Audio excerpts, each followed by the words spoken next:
ফের তৃণমূল কংগ্রেস নেতাকে খুনের চেষ্টায় এবার বোমাবাজির অভিযোগ উঠল। ঘটনাস্থল সেই ইসলামপুর থানা এলাকায়। শ্রীকৃষ্ণপুর গ্রাম পঞ্চায়েত কাণ্ডের মতন এখানেও আক্রমণের নিশানায় গোবিন্দপুর গ্রাম পঞ্চায়েত সদস্যের স্বামী। শ্রীকৃষ্ণপুরে পঞ্চায়েত সমিতির সদস্যের স্বামী বাপি রায় গুলিবিদ্ধ হয়ে মৃত্যুর ঘটনার রেশ কাটতে না কাটতেই ফের আবারও সেই ইসলামপুরে গোবিন্দপুর গ্রাম পঞ্চায়েতের পঞ্চায়েত সদস্যের বাড়িতে বোমাবাজির ঘটনায় চাঞ্চল্য ছড়ালো এলাকায়। পরপর এই ধরনের ঘটনায় আতঙ্কিত শাসক দলের কর্মী সমর্থকেরা।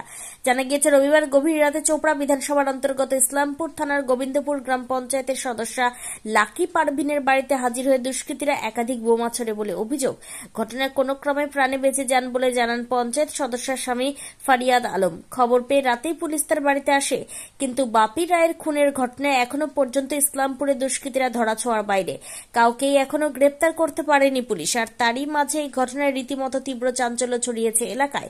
উল্লেখ্য, গত পঞ্চায়েত নির্বাচনে চোপড়া বিধানসভার অধীন এই গোবিন্দপুর গ্রাম পঞ্চায়েত শাসকের কোন্দল এতটাই ব্যাপক ছিল যে এখানে কাউকে তৃণমূলের টিকিট দেওয়া হয়নি। সবাই লড়াই করেছিলেন নির্দল হয়ে। নিন্দুকেরা বলে থাকে, কানাইয়া পন্থী ও হামিদুল পন্থীরা এখানে নির্দল হিসেবে লড়াই করেছিলেন, আর এতে নির্দল প্রার্থী হয়ে জিতে ওই পঞ্চায়েত দখল করেন কানাইয়া পন্থীরা। আর বিরোধীদের মনোনয়ন দিতে দেওয়া হয়নি বলে অভিযোগ তুলে সরব হন বিরোধীরা। অন্যদিকে চোপড়া বিধানসভার কমলাগাঁও, সুজালি ও গোবিন্দপুর গ্রাম পঞ্চায়েতে বাহুবলীদের দাপট এতটাই বেশি যে কারণে কার্যত আতঙ্কিত এলাকার শাসক দলের নেতা কর্মীরাও বলে দাবি। আর জেসিবি গ্রেপ্তারের পর চোপড়া ও ইসলামপুর জুড়ে এই ঘটনায় পুলিশের ভূমিকা নিয়েও প্রশ্ন উঠেছে, যদিও ঘটনার তদন্ত শুরু করেছে পুলিশ। এ বিষয়ে পঞ্চায়েত সদস্যের স্বামী ফারিয়াদ আলম কি বলেছেন শুনুন। কি ঘটনা ঘটেছিল? ঘটনা হচ্ছে যে কালকে 12:15 রাত্রে PM আমি বিছানার এক পাশে দুটো বালিশ নিয়ে এমনি চিত হয়ে শুয়ে মোবাইল দেখছি। হঠাৎ করে দেখি একটা বম চার্জ হয়ে গেছে আমার যে খোলা জানলা ছিল, জানলার 2 ফিট দূরে। তারপরে আমি বুঝতে পারিনি যে এটা বোমা। আমার পিছনে ছিল টাওয়ার আছে আমার, তো আমি ভাবছি টাওয়ার থেকে কোনো কিছু বিদ্যুতের কোনো দুর্ঘটনা হয়েছে মনে হয়। আমি দৌড়াই বাড়ি থেকে বাইরে আসে, দেখি টাওয়ারের দিকে যে ঠিক আছে। আবার যখন বাড়িতে ঢুকি দেখছি যে বাড়িতে স্মোক এবং বারুদের যে ম্যাটেরিয়ালগুলো আছে বোমার, সেগুলো গন্ধ পাওয়া যাচ্ছে এবং তার র্যাকেজগুলো আছে, যে লোহার ছোট ছোট গুটিগুলো আছে, এগুলো যে র্যাকেজ আছে সেগুলো দেখতে পাই। দুটো বোমা একসঙ্গেই চার্জ করেছে। এটা তো আমার ঠিক জানা নেই কারা করতে পারে, আমি তো গেস করতে পারছি না। আমার তো এমনিতে কারোর সঙ্গে শত্রুতা নেই, কিন্তু কি যেন করলো, কি কারণে করছে আমি বুঝতে পারছি না। আপনাকে কি মারার উদ্দেশ্যে বোম চার্জ করেছিল? 2 ফিট দূরে বোমটা প্লেস হয়েছে, অ্যাকুরেট প্লেস করতে পারিনি, সেটা আমার সৌভাগ্য হতে পারে। আমি বুঝতে পারছি না। নিশ্চয় বোমা মেরেছে আমার জানলাই একদম 2 ফিট কাছেই মেরেছে। আমার বাড়িটা যে আছে 3000 স্কোয়ার ফিটের, যে কোনো দিকে মারতে পারতো, কিন্তু ওই স্পেসিফিক যে জায়গাটায়, যে রুমে আমি আছি সেখানে মেরেছে। তো এটাতে কি ভাবা যায়? 12:15। মানে আপনার কি মনে হচ্ছে চেনা জানা কেউই? আমি আমার বাড়িতে আপনার এলাকাটা জানে আপনি কোথায় থাকেন? হ্যাঁ জানি। চেনা জানার মধ্যেই কেউ হতে পারে? কি মনে হচ্ছে? হতেও পারে, কিন্তু আমি বুঝতে পারছি না। এখন আমার গেস করতে পারিনি যে কে হবে কে না। পুলিশকে ইনফরমেশন দেওয়া আছে, পুলিশ সেটার তদন্ত করছে, আর আমরাও একটু খোঁজ খবর নিচ্ছি যে কে এটা করতে পারে। আমি খুব দুর্ভাগ্যের বিষয় যে আমরা 3 দিন আগে একটা দুর্ঘটনা দেখলাম শ্রীকৃষ্ণপুরে। একজন পঞ্চায়েত সমিতির সদস্যার হাজব্যান্ড, যাকে শ্যুট আউট করা হয়েছে ন্যাশনাল হাইওয়ের পাশে। তারপরে প্রধানের প্রতিনিধি যে ছিল তাকেও গুরুতর আহত অবস্থায় শিলিগুড়িতে অ্যাডমিট রয়েছে। আর এই 2-3 দিন পর আবার গোবিন্দপুরে আমাদের একজন মেম্বারের প্রতিনিধি, তার বাড়িতে অহরহ রাত্রে, বাইরে কোথাও না, বাড়ির ভিতরে, সেখানে বোমা চার্জ করা হয়েছে। তো আমি বলছি দুষ্কৃতীগুলো এত সাহস কোথা থেকে পাচ্ছে আমি বুঝতে পারছি না। প্রশাসনকে আমরা বলেছি, প্রশাসন আশা করছি যে স্ট্রং হাতে ওদেরকে দমন করবে। রাজনৈতিক চক্রান্ত দেখছেন না কোনো ব্যক্তিগত ব্যবসা বা কোনো ব্যবসা আমার নেই, আমার কোনো ব্যবসা নেই। মানে রাজনৈতিক চক্রান্তে আপনাকে হতে পারে। কারোর সাথে এমনি শত্রুতা? এমনি স্পেসিফিক শত্রুতা তো আমার কারোর সঙ্গে নেই। পাশাপাশি গোবিন্দপুর গ্রাম পঞ্চায়েত সদস্য লাকি পারভিন কি বলতে চেয়েছেন শোনাবো। কি বলবেন কালকের ঘটনা নিয়ে? কালকে তো আমি বাড়িতে ছিলাম না, বাবার গেছিলাম। তো সকালে ছুটি আসছি। আমি বলতে যাচ্ছি, মানে আমার রুমের জানলার পাশে মানে আমার হাজব্যান্ড শুয়েছিল, তো সেখানেই বোমা ছাড়ানো হয়েছে, একটা এখানে একটা ছাদে, আমাদের রুমের ছাদের মধ্যে। তো আমি এটাই বলতে যাচ্ছি যে আমরা পঞ্চায়েত সদস্য রানিং মেম্বার আছি, আবার তাদের বাড়িতে এত এমন হামলা করলে কি প্রশাসনের বাড়িতে কী করবে? আমার প্রশাসন করছে কি? এভাবে মেম্বারের বাড়িতে একটা হামলা হলে কেমন বোমা কি ঠিক গ্যারান্টি ছিল যে বোমাটা জানলার নিচে রাখছে, যদি ভিতরে ঢুকে যেত তাহলে কী হতো আজকে? আমি এটাই বলতে যাবো, আপনাদের মাধ্যমে বলবেন করবেন যে একটা এইভাবে আমাদের উপর হামলা করলে কি আমাকে খুবই আতঙ্কে আছি না, বাড়িতে সবাই আতঙ্কে আছে খুব। এই বিষয়ে কি প্রশাসনের কাছে আপনারা অভিযোগ করছেন? হ্যাঁ, প্রশাসন আসছিল রাত্রে, রাত্রে আসছিল, 1টার দিকে আসছিল। কতটা আতঙ্কিত এই বিষয়ে? অনেক আতঙ্ক সবাই আতঙ্কে আছে। একটা আমাদের বাড়িতে আমার হাজব্যান্ড ছিল না, জানলার পাশে তো শুয়েছিল, আর 2 ফিট নিচে বোমাটা ছাড়ানো হয়েছে। আরো কি কারণ হতে পারে? এটা রাজনীতি কোনো কিছু হবে, রাজনীতির দুষ্কৃতি আছে কেউ,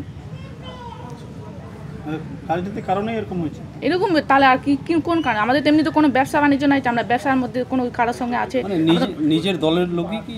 ওটা কীভাবে বলবো? ওটা তো প্রশাসন বলবে না।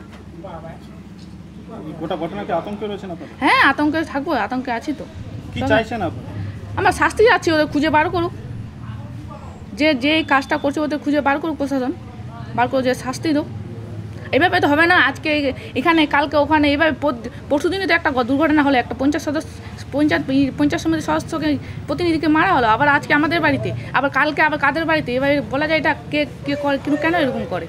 প্রশাসনকে তো এটা নিতে হবে, প্রশাসনকে দায়িত্বে নিতে হবে, এটা নিতে হবে, এটা চার্জ করতে হবে। এটা এভাবে তো হয় না, না প্রত্যেক বাড়িতে আজকে এখানে কালকে ওখানে, এভাবে দেখতে পাচ্ছ না আপনারা তো কী করছে। কি নাম আপনার? লাকি পারবেন। আমি গোবিন্দপুর পঞ্চায়েতের মেম্বার। তৃণমূলের? হ্যাঁ, তিনি। তবে ইসলামপুরের অভ্যন্তরীণ রাজনৈতিক পরিস্থিতি যে মোটেও সুখকর নয় তা একরকম পরিষ্কার। উত্তর দিনাজপুরের চোপড়া থেকে নিজস্ব প্রতিনিধি রিপোর্ট, টাইমস 14 বাংলা।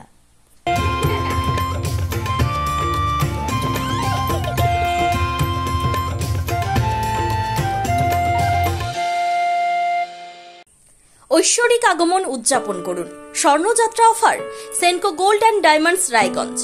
সোনার গয়না তৈরির মজুরিতে 35% পর্যন্ত ছাড়। হীরের গয়না তৈরির কাজে 25% পর্যন্ত ছাড়। হীরের মূল্যে 10% পর্যন্ত ছাড়। শুধু হীরের গহনা কেনার সঙ্গে পুরনো সোনার বিনিময়ে 0% ছাড়। শর্তাবলী প্রযোজ্য। Raiganj Senco gold and diamonds দেখুন। Phone number 8967941588। তাই আর দেরি না করে আজই চলে আসুন Senco gold and diamonds Raiganj. আপনি কি কিডনির রোগে ভুগছেন? তাহলে আর দেরি না করে আজই আসুন আপনার এলাকার একমাত্র বিশ্বস্ত প্রতিষ্ঠান জীবন রেখাতে। এখানে বিশেষজ্ঞ নেফ্রোলজিস্ট ডাক্তাররা লেজার ট্রিটমেন্টের মাধ্যমে রোগীদের সমস্ত ধরনের কিডনির এবং প্রোস্টেটের অপারেশন করে থাকেন। রোগী দেখছেন nephrologist doctor Arkaprabha Chakraborty, SSKM hospital, Kolkata. Doctor Sunil Kumar, Apollo hospital, Kolkata. Doctor Pinaki Mukherjee, NRS hospital, Kolkata. এছাড়াও এখানে প্রতিদিন অপারেশন করছেন ও বহির্বিভাগের রোগী দেখছেন ইউরোসার্জন ডক্টর আতার কাশিম, PG হসপিটাল, কলকাতা। তাছাড়াও এখানে স্বাস্থ্যসাথী কার্ড ও ওয়েস্ট বেঙ্গল হেলথ স্কিমের সুবিধা রয়েছে। আমাদের ঠিকানা রায়গঞ্জ, উকিলপাড়া। বিশদে জানতে কল করুন 8373066655 অথবা 8373066644 এই নম্বরে।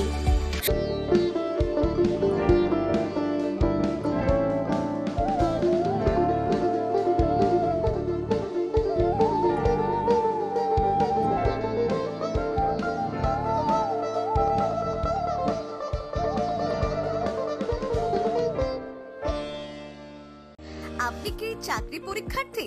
চাকরি পরীক্ষার বই খুঁজছেন? তাহলে আজই চলে আসুন সৌর বুক অ্যান্ড ম্যাগাজিন সেন্টারে। এখানে BSc, WBCS, bank, rail, ICDS, nursing, ANM এবং GNM সহ কেন্দ্রীয় ও রাজ্য সরকারি সকল চাকরির পরীক্ষার বই ও ম্যাগাজিন পাওয়া যায়। আমাদের ঠিকানা ঘড়িমোড়, মোহনবাটি, রায়গঞ্জ।